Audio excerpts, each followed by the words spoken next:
2024 లేదా 25లో డిగ్రీ లేదా బీటెక్ చదివారా? సాఫ్ట్‌వేర్ జాబ్ కోసం ఎదురు చూస్తున్నారా? అయితే కోడ్ జ్ఞాన్ 100 డేస్ కోర్సులో చేరండి. జాబ్ సాధించండి.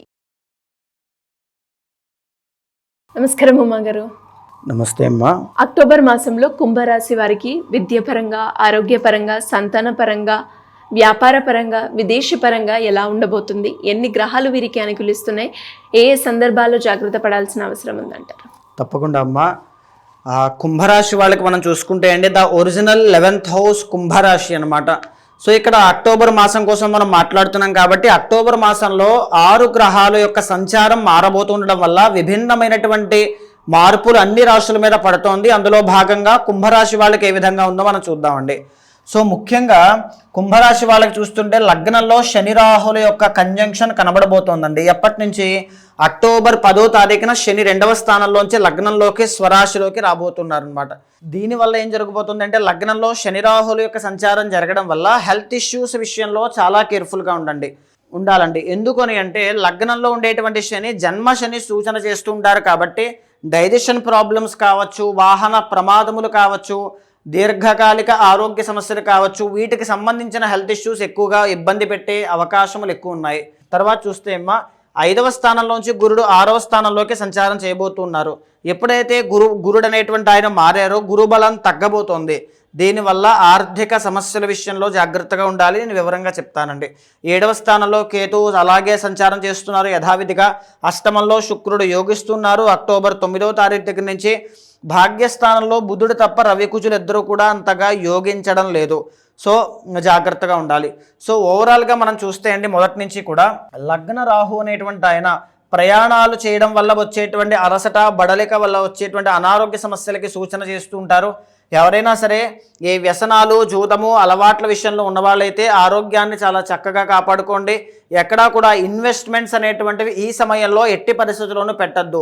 అప్పుగా కానీ, సహాయంగా కానీ, హామీలు, సంతకాలు లాంటివి ఎట్టి పరిస్థితుల్లోనూ కూడా చేయొద్దు. అయితే గురుబలం అనేటువంటిది ఇక్కడ తగ్గిందండి. దీనివల్ల ఏం జరుగుతుంది అంటే ధన నష్టం కలిగే అవకాశములు ఎక్కువగా ఉంటాయి. బంధువులతో, భార్యాపుత్రులతో విరోధము అని శాస్త్రం చెబుతోందండి. అంటే ఎలా ఉంటుంది అని అంటే కుటుంబంలో కలహాలు అనేటువంటివి స్టార్ట్ అవుతాయి. ఎవరెవరికో కాదండి, సొంత తల్లి, సొంత తండ్రి, సొంత సిబ్లింగ్స్ వీళ్ళ మధ్యలోనే గొడవలు స్టార్ట్ అవుతాయి.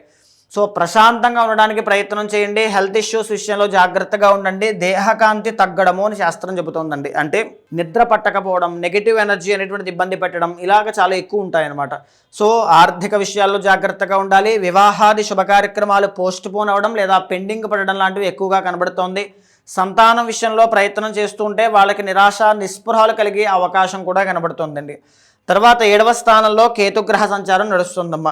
దీనివల్ల వ్యాపారం ఎవరైతే చేస్తూ ఉంటారో వ్యాపారస్తులు చాలా జాగ్రత్తగా ఉండాలి. ఎస్పెషల్లీ పార్ట్నర్షిప్లో, జాయింట్ వ్యాపారం అంటూ ఉంటారు. పార్ట్నర్షిప్లో వ్యాపారం, బిజినెస్ చేసేటువంటి వాళ్ళకి కాస్త మిస్అండర్స్టాండింగ్స్ రావడం, వ్యాపారంలో నష్టాలు చూడడం, ఆశాజనకమైనటువంటి ఫలితాలు రాకపోవడం ఇలాంటివి ఎక్కువగా కనబడుతూ ఉన్నాయి. అష్టమంలో శుక్రగ్రహ సంచారం అనేటువంటిది నడుస్తుంది. ఎవరైతే సినీ, నాటక, కళారంగాల్లో ఉంటారో, నృత్య, గీత, వాద్యాది రంగాల్లో ఉంటారో వాళ్ళందరికీ కూడా మిశ్రమ ఫలితాలు ఉంటాయండి.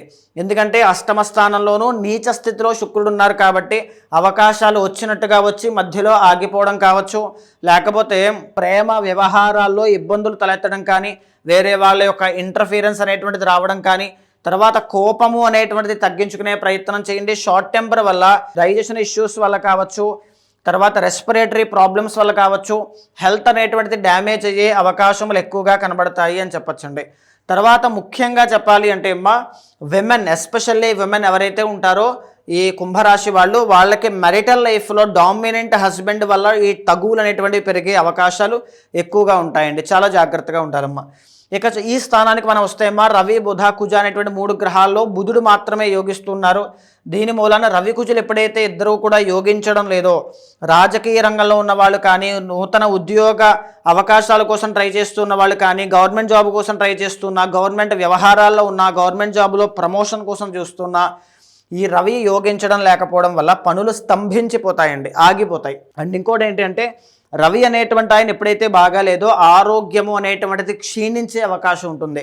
సమయానికి భోజనం చేయాలి, లేకపోతే హెల్త్ ఇష్యూస్ అనేటువంటివి ఇంకా పెరిగిపోతాయి.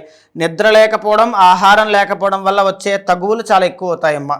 ఆ విషయంలో చాలా జాగ్రత్తగా ఉండాలి. ఈ కుజగ్రహ సంచారం కూడా యోగించడం లేదు. రుణ బాధలతో, అప్పులతో ఇబ్బంది పడేటువంటి వాళ్ళకి ఎలాంటి మార్పులు లేవు. కొంతకాలం ఇంకా కొంచెం ఇబ్బంది పడాల్సిన అవకాశం కనబడుతోంది. మంత్ ఎండ్లో అండి 26 తర్వాత కుజుడు ఇక్కడికి ఎంటర్ అయిన తర్వాత వాళ్ళకి రుణ బాధల విషయంలో మంచి అభివృద్ధి కనబడుతుంది. అయితే ఇంకా చెప్పాలంటే భూ వ్యవహారాలు, రియల్ ఎస్టేట్ వ్యాపారాలు, న్యాయపరమైన చిక్కులు, ధర్మ పోరాటాలు, కోర్టు సమస్యల్లో ఉన్న వాళ్ళకి కూడా ఎలాంటి మార్పులు లేవు. 26 తర్వాత నుంచే మీకు మార్పులు ఉంటాయి. అయితే చూడండి, బుధుడు అనేటువంటి ఆయన బాగున్నారు. దీనివల్ల ఏంటి అంటే ఎవరైతే వ్యాపారం చేస్తారో, జాయింట్ కాకుండా సింగిల్గా వ్యాపారం చేసేవాళ్ళు, ఎస్పెషల్లీ ఫుడ్ బిజినెస్ కావచ్చు, అకౌంట్స్ కావచ్చు, ఈ-కామర్స్, ఎక్స్పోర్ట్స్ అండ్ ఇంపోర్ట్స్ కానీ, ఇంకా ఈ బుధుడికి సంబంధించి చెప్పాల్సినటువంటివి వీటికి అకౌంట్స్ కానీ వీటికి సంబంధించిన వాళ్ళైతే అధికమైనటువంటి లాభాలు కలిగే అవకాశం కనబడుతుంది అని చెప్పొచ్చండి. సో ఓవరాల్గా కుంభరాశి వాళ్ళకి మనం చూస్తే అమ్మా కాస్త జాగ్రత్తగానే ఉండాలి. గ్రహాలన్నీ కూడా కాస్త ప్రతికూలంగా కనబడుతూ ఉన్నాయి. ఈ మాసం దాటిన తర్వాత, అక్టోబర్ మాసం దాటిన తర్వాత రవి ఎక్కడికి వస్తే యోగిస్తారు, కుజుడు యోగిస్తారు, బుధుడు యోగిస్తారు. 3 గ్రహాలు కలిసి వచ్చే మాసం రాజయోగం కనబడుతోంది. కుంభరాశి వాళ్ళకి చాలా బాగుంది.